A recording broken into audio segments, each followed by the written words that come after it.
قرب. أهلا وسهلا. كي تعكم شوي. وصلوا الضيوف وصلوا. حياكم الله. اليوم رايحين زيارة. تعال منا خط الزينة. نشوف بعض من الأماكن التاريخية في المازم. شوف هذه القديمات، شوف هاي الكتابات اللي فين، بس عاد ما واضحة حتى الكتابة رايحة. مكتوب سنة حاجة و19. شوف هاي كلمة سنة هنا 19، يمكن 1319 هجري. 319. أيوة. هجري. هجري. إذا كانت هاي 19 فيعني قبل كم سنة؟ يمكن 100 سنة. لا مو 100، ما يوصل 100. أكثر من 100 وحاجة يعني. تو إحنا سنة 1400. فهذه ما أتوقع. أيوة، فما أتوقع أن 1419، يمكن 1319. لماذا بيت يدي تو؟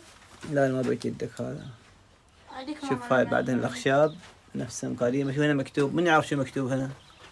لا إله إلا الله. أيوة. أيوة لا إله إلا الله محمد. الله محمد. بس لا مكتوب علي. علي شيء مكتوب علي ما أعرف شو. علي. الله. لا لا. الله سمينا مكتوب الله منا صباح أو شيء. علي ولي.